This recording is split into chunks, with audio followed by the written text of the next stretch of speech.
रामायण के प्रवचन में श्री शिवजी कथा। एक बार ऐसा संयोग हुआ कि परमात्मा श्री राम की दिव्य लीला देखकर शिवजी को तो तनिक भी मोह नहीं हुआ, परंतु सती के मन में थोड़ा विकल्प हो गया। उनको शंका हो गई कि निराकार ब्रह्म तो सर्वव्यापक है, वह नर के आकार में राम कैसे हो सकता है। शिवजी सती को समझाते हैं, परंतु सती जी का मन मानता नहीं है। शिवजी और सीता जी की यह दिव्य कथा है। गोस्वामी तुलसीदास जी ने अपनी रामायण में शिवजी की वंदना करके इस शिव कथा का वर्णन किया है। एक समय नारद जी विंध्याचल पर्वत के पास गए और उनसे कहा, जगत में सबसे बलवान मेरु पर्वत है। सूर्य नारायण मेरु पर्वत के पास जाते हैं तो पास कौन आता है। नारद जी की समस्त लीला समाज को सुखी करने के लिए होती है। बाहर देखने पर लगता है कि नारद जी सब जगह कलह लगाते हैं, परंतु उस सब में समाज का कल्याण समाया होता है। नारद जी ने विंध्याचल पर्वत से कहा, क्या तुम मेरे मेरु पर्वत जैसी शक्ति है? तुझमें कुछ शक्ति हो तो तू भी बढ़कर दिखा। विंध्याचल बढ़ने लगा। वह इतना बढ़ा कि सूर्य नारायण से जगत के एक भाग को प्रकाश मिलना बंद हो गया। जगत में हाहाकार हो गया, सर्वत्र भय छा गया। उस समय देवता अगस्त्य ऋषि के पास गए। विंध्याचल अगस्त्य ऋषि का शिष्य था। अगस्त्य ऋषि उस समय काशी में रहकर शिवजी की आराधना कर रहे थे। देवताओं ने अगस्त्य ऋषि से कहा, तुम विंध्याचल को समझाओ तभी वह मानेगा। विंध्याचल पर्वत को बढ़ने से रोकने के लिए अगस्त्य ऋषि को काशी छोड़कर दक्षिण भारत जाना पड़ा। उससे उसको बहुत दुख हुआ। काशी में जीवन सफल होता है और मरण भी सुधरता है। मरण मंगल मरण यंत्र सफलम यंत्र जीवितम। जीव काशी में गंगा किनारा छोड़कर स्वर्ग में जाता है तो कौवे भी हंसते हैं, मूर्ख है, गंगा किनारा छोड़कर जाता है। काशी के गंगा किनारे की इतनी महिमा है। गंगा में स्नान करते हुए अगस्त्य मुनि की आंखें सजल हो गई। गंगा स्नान फिर कब प्राप्त होगा? माँ गंगा प्रकट हुई। उन्होंने अगस्त्य मुनि से कहा, तुम दक्षिण में जाओ, मैं वहीं आऊँगी। अगस्त्य मुनि काशी विश्वनाथ के दर्शन करने गए। आंखों से आशीर्वाद हुआ।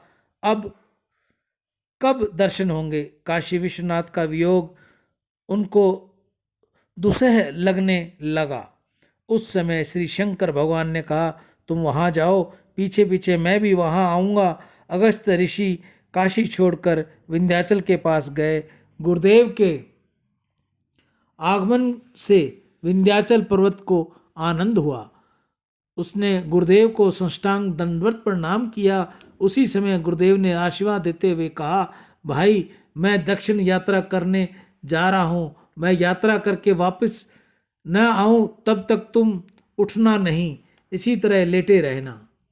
गुरुदेव की आज्ञा हुई। इस कारण से विंध्याचल बेचारा पड़ा ही रहा, आज तक भी उठता नहीं। मुनि आज आवेंगे, कल आवेंगे, परसों आवेंगे, इसी आशा में बेचारा पड़ा ही रहता है। परंतु अगस्त्य ऋषि दक्षिण यात्रा करने जो गए उसके बाद आए ही नहीं। अगस्त का वायदा पूरा होता ही नहीं और विंध्याचल पर्वत साष्टांग करके लंबा होकर जो पड़ा तो उठता ही नहीं। अगस्त्य मुनि दक्षिण भारत के मलयाचल पर्वत पर बैठकर भगवान शंकर का ध्यान करते हैं, पंचाक्षर मंत्र का जाप करते हैं, मन में गंगा माँ का स्मरण करते हैं, भगवान शिव का स्मरण करते हैं। उनका प्रेम देखकर समस्त देवता अगस्त्य मुनि से मिलने गए। लेटे पड़े विंध्याचल को देखकर सबको आश्चर्य हुआ। देवता मलयाचल में आए। काशी छोड़ते समय अगस्त्य ऋषि ने शिवजी से कहा था, मैं पीछे से वहाँ आऊँगा। उनके अनुसार ऋषि को दर्शन देने भगवान काशी विश्वनाथ भी श्री सीता जी के साथ दक्षिण भारत गए। अगस्त्य मुनि बड़े अधिकारी हैं। भगवान शंकर ने उनको राम मंत्र की दीक्षा दी, संक्षेप में रामायण की कथा सुनाई। अगस्त ऋषि को कृतार्थ करके भगवान शंकर सीता जी के साथ दक्षिण भारत से वापस लौटते हुए दंडकारण्य में से जा रहे थे। उसी समय दंडकारण्य में राम जी लक्ष्मण जी के साथ जा रहे थे। रावण सीता का हरण कर चुका था।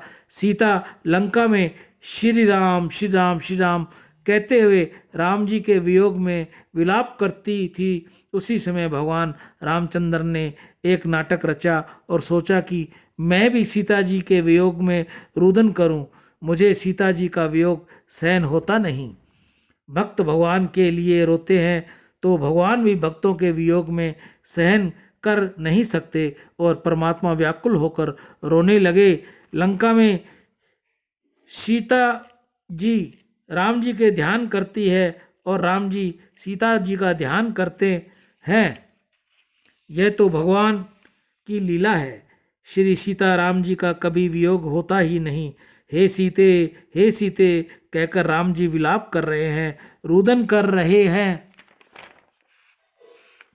लक्ष्मण जी समझा रहे हैं, प्रभु किसी किसी वृक्ष को आलिंगन देते हैं। बड़े बड़े ऋषि दंडकारण्य में वृक्ष बनकर रहते थे। हजारों वर्षों तक उन्होंने तपस्या की, परंतु बुद्धि में से काम का विकार न आया। काम अत्यंत सूक्ष्म है। ऋषियों ने गीता गंगा गौ माता की जय। आज की हरे चारे की सेवा गौशाला समिति हनुमानगढ़ टाउन राजस्थान में। दान से अंतःकरण की शुद्धि होगी और भगवत कृपा मिलेगी। आज के दानदाताओं में प्रेमचंद इंगला इंदौर से, अभिषेक भारद्वाज उड़ीसा व हरवानी परिवार हनुमानगढ़ टाउन राजस्थान से। वंश में वर्दी दे, हृदय में ज्ञान दे, चित्त में ध्यान दे, अभय वरदान दे, दुख को दूर कर, सुख भरपूर कर, आशा को पूर्ण कर,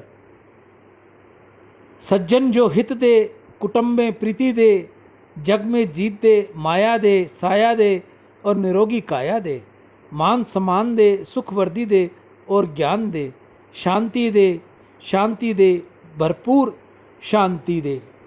गीता गंगा गौ माता की जय। गौ माता इन सभी के घर में खुशियाँ रखे। आप में से भी जो कोई और भाई बहन गौ सेवा करना चाहे, अपने गांव, घर, ढाणी, कॉलोनी में जहां भी उसको उचित जगह मिले, स्थान मिले, वहां वो गौ सेवा जरूर करे। गौ को रोटी दे, गुड़ खिलाए, हरे चारे की व्यवस्था करे। अगर आपके पास ये व्यवस्था नहीं है तो हम आपके लिए तैयार हैं। राम।